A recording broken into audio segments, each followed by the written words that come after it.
বলছি যে অদ্বৈতবাদের অর্থ এক আত্মা ছেড়ে জড় সংসার এবং ঈশ্বর দুটোই কাল্পনিক। সত্য তো এক আত্মাই, আর কিছু নয়। অতএব সংসারে তিন নেই। এক আত্মাকে ছেড়ে কারো অস্তিত্ব বাস্তবে নেই, একে আমিও মানি। এই সিদ্ধান্ত হলো অদ্বৈতবাদের, কিন্তু এর মতলব কখনো নয় যে সব জীব একই। আত্মাকে ছেড়ে সারা সংসারে যা প্রত্যক্ষ হয়ে থাকে তা জড়। এক আত্মায় চেতন, এর এই মতলব কখনো নয় যে সব মানুষের আত্মার ব্যক্তিত্ব আলাদা আলাদা না হয়। যদি এইরূপ হয় তো কেউ কখনো সুখী এবং মুক্ত হতে পারে না, যা থেকে বহুত বড় অনর্থ হয়ে যাবে। এ তো সবাই মানে যে সংসারে জ্ঞানী কম এবং অজ্ঞানী বেশি আছে। যখন অজ্ঞানী বেশি আছে তখন দুঃখী লোক বেশি থাকবে। অতএব যদি আমি নিজেকে সবার সাথে জুড়ে দিই এবং নিজেকে বা নিজ ব্যক্তিত্বকে তাদের থেকে ভিন্ন না মানি, তো ওইসব অজ্ঞানী লোকের মধ্যে দুঃখের মাত্রা অধিক হওয়া আমি কখনো কোনো কালে সুখী হতে পারবো না। যেমন আমার ছেলে যখন মরে যায় বা আমার ঘরে যখন কেউ কাঁদে তখন আমিও কাঁদতে থাকি, কিন্তু এক পড়শির এখানে গিয়ে সেখানে গান বাজনা এবং হাসি হয়, কেননা পড়শি আমার ঘরকে এবং আমার ছেলেকে নিজের মানে না। আপন মেনেই আমি কাঁদি এবং আপন না মেনেই পড়শি হাসে। আমার যেসব নিজ কুটুম্বের দুঃখ হয় তা এই জন্য যে আমি তাদের আপন কুটুম্ব মানি। এখন আপনি চিন্তা করুন যে আপনি আপন মানতে বা চিন্তা করুন যে আপন মানতে আপনার কে বলে? সারা সংসার যদি আমি আপন ভাবি, সবার মধ্যে আপনই আত্মা ভাবি, তো কত দুঃখ থাকবে। এটাই নয়, এইরূপ মানলে যতক্ষণ পর্যন্ত সারা সংসারের অখিল বিশ্ব ব্রহ্মাণ্ডের মানুষই নয়, বরং প্রত্যেক জীব জন্তু পশু পক্ষী এবং কীট পতঙ্গ এক এক করে মুক্ত হবে না, ততক্ষণ পর্যন্ত আপনি পূর্ণরূপে সুখী বা মুক্ত হতে পারবেন না। অতএব যে ব্যক্তি নিজ শুদ্ধাত্মাকে মনের বাস্তবিক সত্য জ্ঞানের বিরুদ্ধে সংসার ভরে জীবের সাথে জুড়ে তাদের থেকে নিজেকে অভিন্ন মানতে চায়, সে বড় ভুলের মধ্যে। আসল জ্ঞানী মুনি তো অসঙ্গ এবং আলাদা হতে বলেছে। মানুষ মনোময়, অতএব শরীর কোথাও থাক, যদি আমি মনে অসঙ্গ আলাদা এবং আসক্তি থেকে রহিত হই এবং নিজ শুদ্ধাত্মার প্রতি পৌঁছানোর আসল বাস্তবিক জ্ঞানকে লাভ করে সর্বদা স্বরূপস্থ হয়, সংসারে যত প্রকার দুঃখ আছে সব অজ্ঞানের কারণে। এক মানুষ মদ খেয়ে দুঃখী হয়ে নালীতে পড়ে যায়, মাথা ফেটে যায়, এই সব দুঃখ হলো তার অজ্ঞানের কারণে। নিজ অজ্ঞানের কারণে নিজের এই দুঃখকে সে দাম দিয়ে কিনে।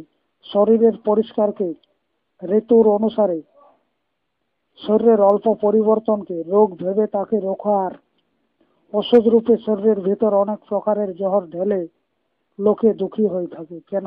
নিজের অজ্ঞানের কারণে। আচ্ছা, সালের ঋতু পরিবর্তনে গাছের পাতা ঝরে যায়, যদি গাছ মানুষ হতো তো ঘাবড়ে যেত, বলতো বাপরে বাপরে, সব পাতা ধীরে ধীরে এভাবে ঝরে যাবে, তাহলে আবার আমি বাঁচবো কিভাবে?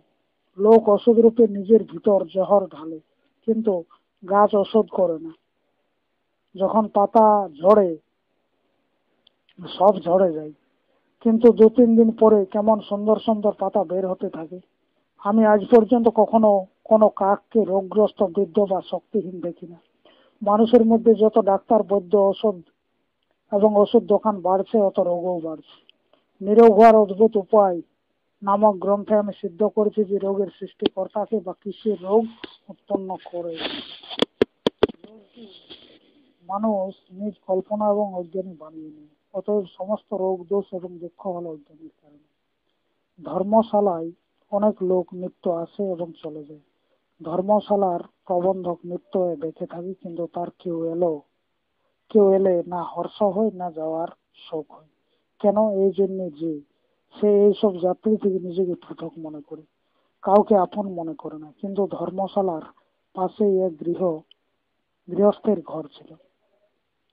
তার মেয়ে নিজ শ্বশুরালয়ে গিয়েছিল। তারপর গৃহস্থের ঘর ভোর রোদন হয়েছিল। কেন? এই জন্য যে এক গৃহস্থের ঘর ভোর তাকে আপন এবং নিজের ঘরের ভেবেছিল। যত দুঃখ হই সব এই রূপে অজ্ঞানের কারণে। অতএব যদি আপনি জ্ঞানী, যোগী এবং জীবনমুক্ত পুরুষ হন, তো আপনাকে এই অজ্ঞানে নিজ আত্মাকে ডুবানোর আবশ্যকতা নেই এবং একে নিজ থেকে অভিন্ন মেনে বা নিজ মেনে এর সাথে বসে রোদনের আবশ্যকতা নেই। সাথে বসে রোদনে তাকে অভিন্ন মানলে তার দুঃখ কাটবে না। যদি আপনি তার দুঃখ কাটতে চান তো তাকে মনুষ্যমাজের আসল জ্ঞান দিন। মানুষ জাতির সবচেয়ে বড় উপকার তাকে আসল জ্ঞান দেয়। অতএব মানুষের সবচেয়ে বড় উপকারী এবং সম্বন্ধী তার সৎগুরু, যে তাকে নিরপেক্ষ সত্য এবং স্বতন্ত্র জ্ঞান দেয়। মিথ্যা জ্ঞানের উপদেশে কিছু হবে না। এক আদমির হাঁপানির রোগ আছে, শ্বাস এবং কাশে সে অত্যন্ত দুঃখী। সে এক সাধুর পাশে গেল, বলল, বাবা আমার দুঃখ দূর করো। সাধু বলল, নিজ আত্মাকে সবচেয়ে অভিন্ন ভাবো। তোমার আত্মা সবার মধ্যে সমান আছে, যেহেতু সারা সংসার একই আত্মা। এই জ্ঞান ধারণ করলে তোমার সব কষ্ট দূর হয়ে যাবে। এইরূপে শাস্ত্রে লেখা আছে এবং আমার গুরুও এইরূপেই বলেছেন। একে কেউ মানতে পারে কি? এইরূপ মানলে শ্বাস বা হাঁপানি রোগ দূর হবে কি? কখনো নয়। এই জ্ঞানেই মিথ্যা। একে আমি এই লেখায় সিদ্ধ করেছি। আচ্ছা, মিথ্যায় কারো দুঃখ দূর হতে পারে না। আসল জ্ঞানে আলবৎ সমস্ত রোগ দোষ এবং দুঃখ দূর হয়ে যাবে। এই আসল জ্ঞান কি? দুঃখকে দূর করার আসল জ্ঞান এই যে আপনি সারা সংসার থেকে আলাদা, অসঙ্গ এবং ভিন্ন হন। এরপর আপনি স্বরূপে আনন্দময় এবং সুখী হন। দুঃখের সৃষ্টি এই হয় না। দুঃখ, বন্ধন এবং রোগকে আপনি নিজ কল্পনা, ভয় এবং কোনো না কোনো অজ্ঞানের কারণে বানিয়ে নেন। এছাড়া আপনার দুঃখের সবচেয়ে বড় কারণ হলো আপনি নিজ ব্যক্তিত্বকে সবচেয়ে আলাদা, ভিন্ন এবং অসঙ্গ না মানা। আসল জ্ঞানকে ধারণ করে নিজেকে সবচেয়ে ভিন্ন ভাবে সঙ্গ ত্যাগ করুন, অসঙ্গ থাকুন এবং এর উপর দৃঢ় হওয়ার জন্য যোগ সাধনের আশ্রয় নেন। বস সুখী হয়ে যাবেন, কেননা আপনি স্বরূপে আনন্দময় এবং অসঙ্গ হন। দুঃখী হন সঙ্গের কারণে। এরপর হচ্ছে মুক্ত হওয়ার উপায়। অখিল বিশ্ব ব্রহ্মাণ্ডের সমগ্র তত্ত্ব, বস্তু, পদার্থকে আমরা দুভাগে ভাগ করতে পারি। এক হচ্ছে চেতন, অপর হচ্ছে জড়। এক হচ্ছে দ্রষ্টা, অপর হচ্ছে দৃশ্য। এক নিরাকার, অপর সাকার। এক জীব, অপর তার সংকল্প। এক নিত্য, অপর পরিণামী। দৃশ্য পরিণামী, দ্রষ্টা পরিণামী নয়। যোগেও দ্রষ্টা এবং দৃশ্যের রূপে দুই মানা গেছে, কিন্তু কোন দৃশ্য তাত্ত্বিক দৃষ্টিতে সত্য এবং অবিনাশী নয়। কেবল দ্রষ্টা সত্য, দৃশ্য তো মিথ্যা, কল্পনা এবং পরিণামী। এক নদীর কিনারে এক দ্রষ্টা নদীর দৃশ্যকে দেখে থাকে। নদীর জল বইছে। দৃশ্যরূপে নদীর যে ভাগ বা নদীর যে জল আমার সামনে ছিল তা কিছুক্ষণ বয়েই কোথায় কোথায় চলে গেল। দ্রষ্টা সেই আছে, কিন্তু দৃশ্য পাল্টেছে। এক সেকেন্ডও তা ঠহরে না। এই জন্য দৃশ্য পরিণামী, কিন্তু নদীর একরূপ বরাবর খাড়া আছে। নদীর সেই জল যা এখন এখানে ছিল এখন কেউ নেই বা এখন নেই, কিন্তু নদী সেই আছে। এভাবে প্রতিক্ষণে পরিবর্তন ঘটলেও সৃষ্টি ও প্রলয়ের পরিণামকে প্রাপ্ত হয়েও সংসার সর্বদা হয়ে থাকে। অসংখ্য এবং অনন্ত বর্ষে এক লোকের সৃষ্টি হলেও অসংখ্য এবং অনন্ত লোকের নাশ একই সময়ে হয় না। কোথাও কারো মৃত্যু হলে তো কোথাও কোনো জন্ম নিয়ে থাকে। অনন্ত বিশ্ব ব্রহ্মাণ্ডের ভেতর প্রতিক্ষণে সৃষ্টি এবং প্রলয় হয়ে থাকে। তবুও নদীর প্রবাহের মতো এই ক্রম চলতে থাকলেও সংসারের একরূপ সর্বদা খাড়া থাকে।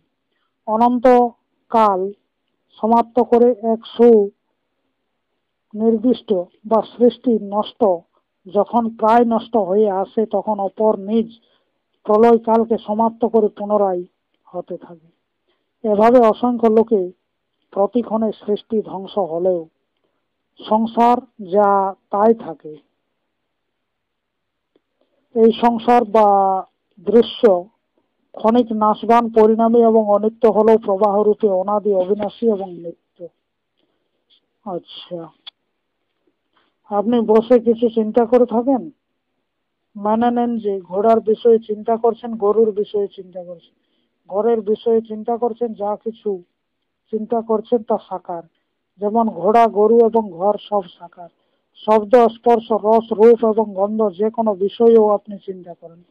ইন্দ্রিয়ের প্রত্যক্ষ হওয়ার কারণে দার্শনিক ভাষায় সব সাকার। চিন্তাকারী নিরাকার এবং তার চিন্তাধারা অথবা সংকল্প সাকার। চিন্তাধারা বা সংকল্প সাকার হওয়ায় দৃশ্য এবং দ্রষ্টা বা চিন্তাকারী বাস্তবে নিরাকার। আপনি এক ঘর বানাতে চান, তার রূপ আগে আপনি নিজ মনে দেখে থাকেন। আগে তা এক মনোময় দৃশ্য ছিল, তারপর সেই ঘর কিছুদিন পরে খাড়া হয়ে যায় এবং স্থূল হয়ে যায়।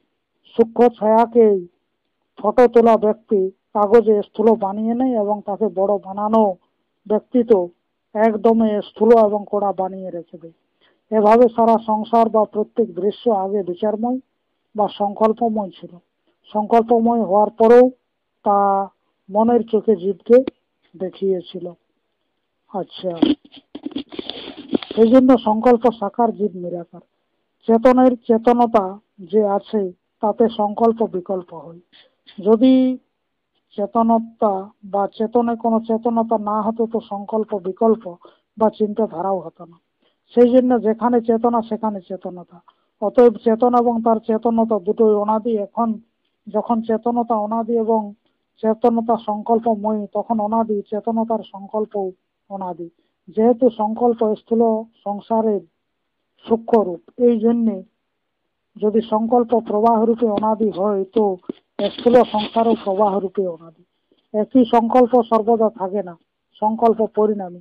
সেই জন্য সংসারও পরিণামী। কিন্তু এইরূপ কখনো হবে না যে কোনো না কোনো বিচার সংকল্প চেতন তার ভিতরে থাকে না। অতএব সংকল্প এবং সংসার দুটোই প্রবাহ রূপে অনাদি এবং অবিনাশী। সংকল্প হলো দৃশ্য এবং সংকল্পকারী হলো দ্রষ্টা। দ্রষ্টা যখন দৃশ্য থেকে নিজ মনকে সরিয়ে নেয় তখন নিজ স্বরূপে স্থিত হয়, এটাই হলো যোগ পদ।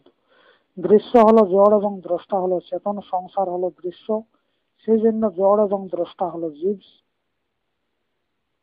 আচ্ছা, সেই জন্য চেতন চেতনের বিচারে চেতনের অধীনে আছে চেতনের বিচারটা। সেই জন্য সারা দৃশ্য দ্রষ্টার অধীন।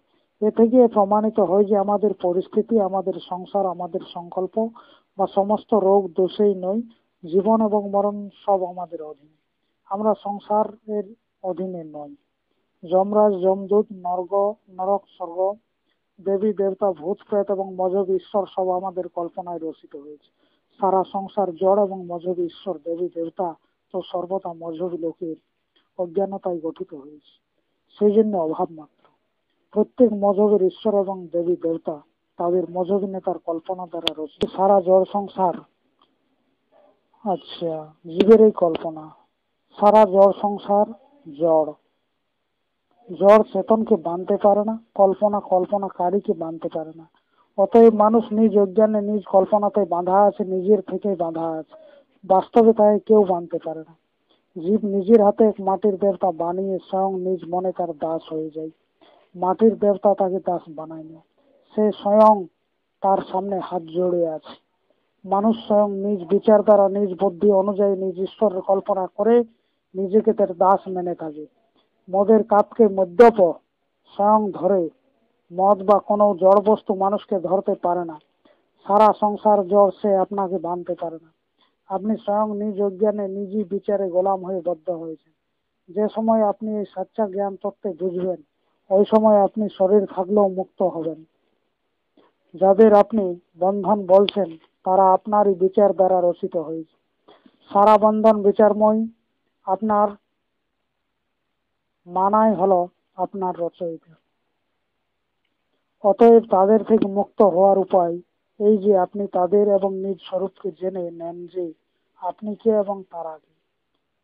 যে যমদূতকে মানে তাকে যমদূত ধরবে, যে যমরাজকে মানে তাকে যমরাজ দণ্ড দেয় বা দেবে। যে দেবী দেবতা এবং ভূত প্রেতকে মানে তাকে দেবী দেবতা এবং ভূত প্রেত দুঃখ দেয়। যে নরক এবং দোজক মানে সে নরক এবং দোজকে যাবে, নইলে নরক এবং দোজক কোথায়, কোন জায়গায়? সব আপনার কল্পনার মধ্যে। যদি আপনি স্বয়ং তাদের কল্পনা করে নিজের থেকে প্রবল মানেন তো তারা প্রবল এবং আপনি বন্ধনে অবশ্যই পড়বেন। এক মজহবী নেতা আপনাকে বলায় আপনি নরক এবং দোজক মেনেছেন। সমস্ত বন্ধন আপনার কল্পনায় রচিত, আপনার মানাই। আপনি তাদের নিজ সুখের জন্য রচেছিলেন, কিন্তু আপনি নিজেই অজ্ঞানে তাদের দাস হয়ে গেছেন। চেয়ার জড়, জড় টেবিল জড়।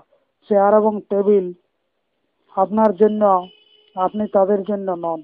নিজ চেয়ার এবং টেবিলকে আপনি যেখানে চান নিয়ে যান, কিন্তু চেয়ার এবং টেবিল আপনাকে কোথাও নিয়ে যেতে পারে না। চেয়ার এবং টেবিল আপনি নিজের মনেই ধরেন, তারা আপনাকে ধরে না। সারা দৃশ্য, সারা সংসার আপনার জন্য, আপনি তাদের জন্য নন।